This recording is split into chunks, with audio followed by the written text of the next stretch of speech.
First, we report on the growing risk to people's health of botched cosmetic surgery carried out abroad. That's one of the recommendations from a Health Committee report into body image, which has looked into the link between how people feel about the way they look and their mental health.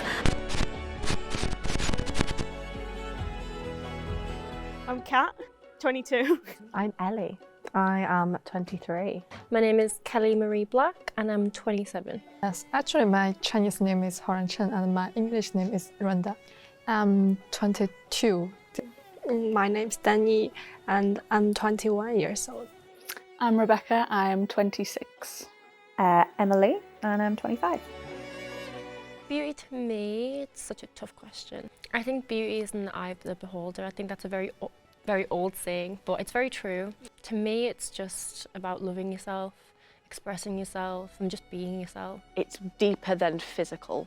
It's your personality, it's your kindness, it's your humour. In most people, they think the beauty is they have a very nice face or very nice body like that. But actually, for me, I think the beauty is you have very good ability to help someone.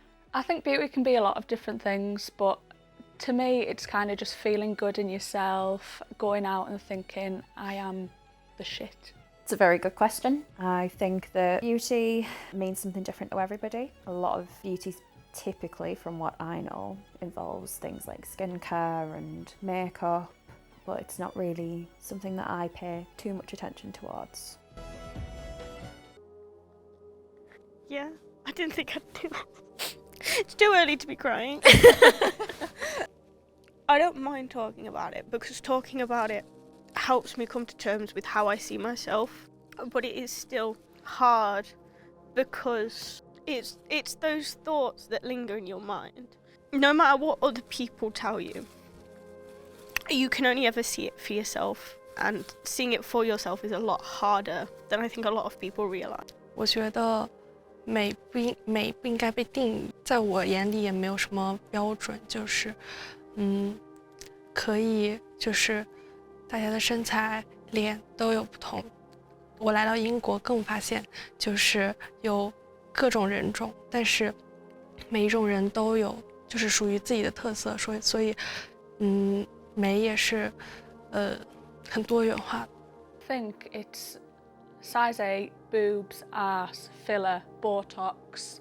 That's like the main at the moment. I don't kind of stick to that. I've got my own creative style, but that's kind of what it's turned into now. I feel that beauty standards change quite frequently. In the 25 years that I've been alive, there's been lots of different things that have been viewed as the most beautiful, and you want to have thin eyebrows, you want to have thick eyebrows, you want to have the fluffy eyebrows, and that's just eyebrows.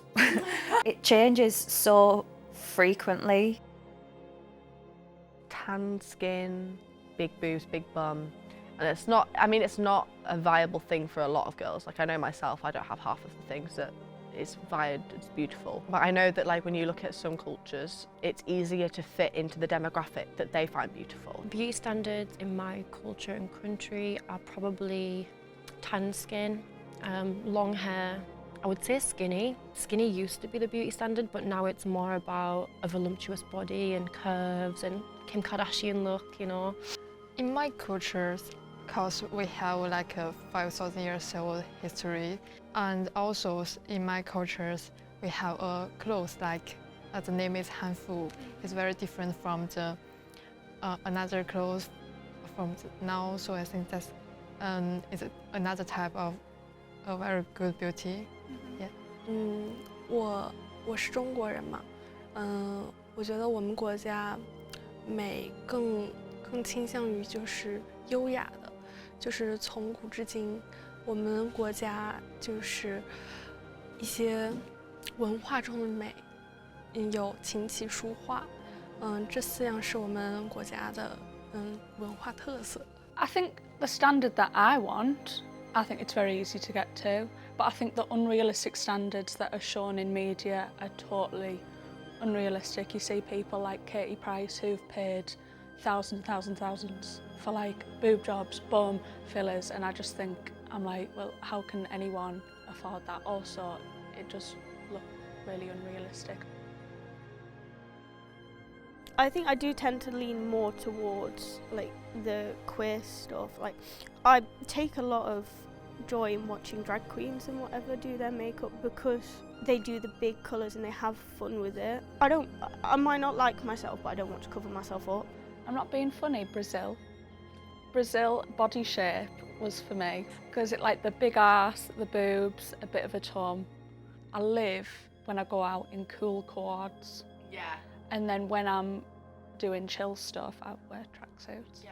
No, I appreciate everyone else's, across the different countries, and I feel like you can tell the differences between some cultures and what is more important to them. But I wouldn't say that I align anymore with them. Beauty's portrayed very strongly in the music industry. It's held too highly. I think that when you think about an artist, I think if you go back into the 80s, for example, and things like Queen, they weren't known for their physical attributes. Their beauty wasn't something that was highly regarded.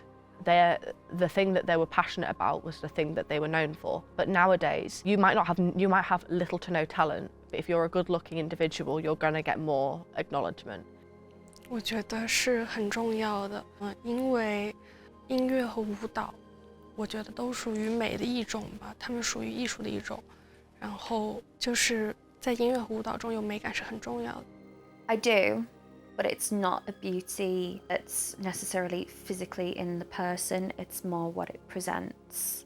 And then with dance, for me, I'm not very confident, which I think surprises a lot of people that I know, because I actually lack so much self-confidence, I lack a lot of self-esteem. Whenever I'm dancing, I feel confident and I feel more beautiful.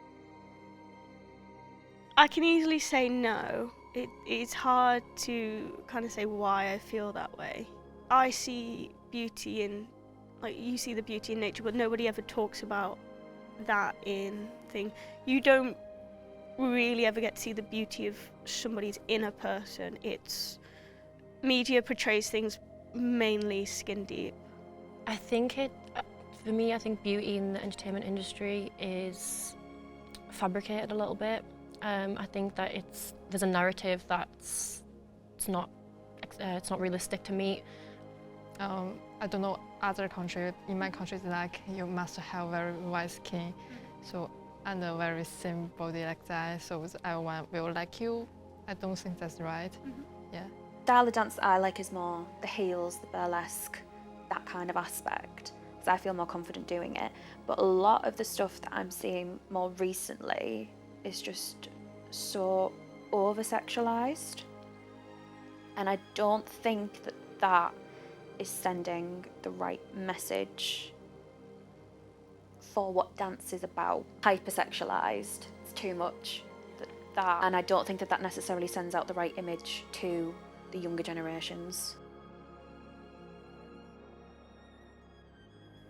Dance, you'd be stood all in your skin tight leotards and you can just see the curves of your body, and then I'd stand next to these other beautiful girls. We were 10 and I'd go, well, she's got a really nice body and she dances really well, so can I not dance as well as her because of my body type? Oftentimes I feel like I don't have a right to talk about how I dislike my body, because at the end of the day I'm still skinny and people still go, I would love to have a body like yours. When I was in high school, the thing that was popular was thigh gap. But the thing is, thigh gaps are so toxic because it's all about your hip placement, it's all about how you hold yourself. It was never healthy for me. So I got to the point in some points in my life where I was dropping to 75 kg, that's like 7 stone, yeah. I used to try and hide it, and I think even my family didn't really notice a lot of the time, like what was going on inside my head. Absolutely. I suffer with it myself. I've got face dysmorphia, body dysmorphia. I can't even take a picture of myself without a Snapchat filter or Instagram filter. Because of the beauty standards that are out there, those filters give you that standard, and so when you're using them, you know, that's how your face dysmorphia is created. Affects that, because if everyone like to think the beauty is you have the very thin body, so the lots of girls will to maybe they don't eat food, don't to affect their body, maybe it's very bad things. 觉得如果就是大家对于美的定义或者是美的标准是很苛刻、很极端的，对于我来说会有一点，就是因为我也想达到就是大家眼中美的标准，所以如果是很极端的话，会让我心情有些不好。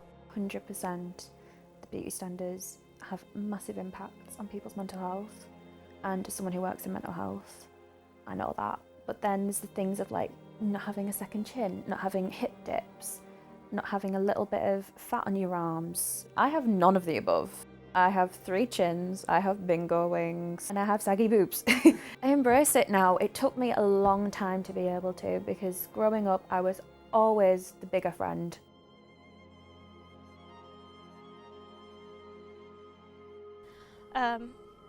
Stop comparing yourself to others. Just find one thing you like about yourself. It could be the smallest thing. But run with it and never let it go. So if you can find that one thing, you can then start finding others. I think looking at every single girl in this room right now with me, we are all completely different. And that's the whole point, is that it doesn't matter.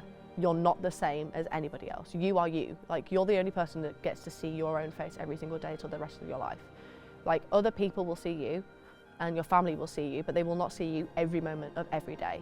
You need to learn to love who you are, otherwise there's no point, because you're stuck with you. You can't change it. You can get plastic surgery, but you're only masking what you naturally have. Yeah, if I could speak to my younger self right now, or a younger version of me, or a little young girl, I would just tell her to just believe in yourself and believe like that you are beautiful no matter what people tell you. Oh, sorry. It's okay. I think that, you know, having to live up to this like standard, it's really hard.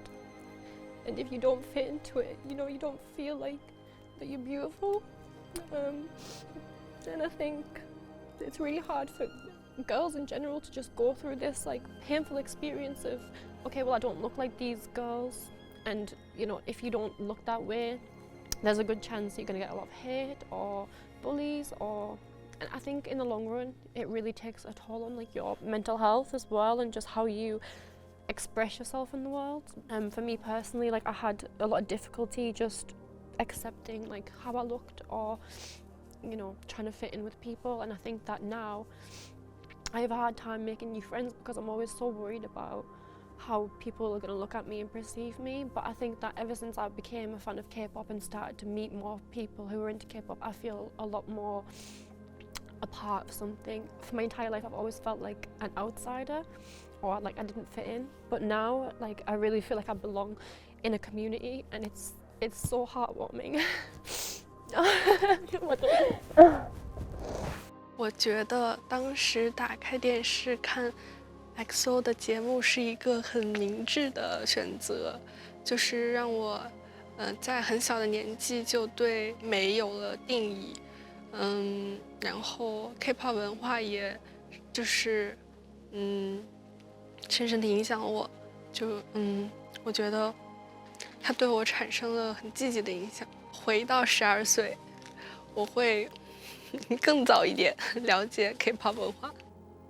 Get off TikTok, social media. Drunk Elephant, that is the one. You don't need the bronzing drops. You don't need those. You don't need to exfoliate your soft child skin. They don't need to grow up too fast. I think it's important to have fun. When I was their age, I was going out playing on the Tarzy, falling in rivers. And now it's kind of changed to like they're growing up really fast. This is a phrase that I use frequently where I work with the people that I work with who've got severe mental health problems. You are you. You are enough. Something that it's taken me a long time to come to terms with, because it's not only in terms of self-worth and feelings mentally, it's also about physical appearance. You don't have to change to fit a standard. You don't have to change because somebody else looks a certain way. They've got a different kind of body shape, different body type. You are who you are. You were given this body. Stuff might happen along the way that affects it. Life is going to throw different things at you, but whatever it does, You are you. You are enough. You're loved, appreciated. Might feel like a burden. You might lack a lot of self-confidence, but it's okay. You're learning. You will have ups and downs, but you'll get there. And you will be okay. You are enough.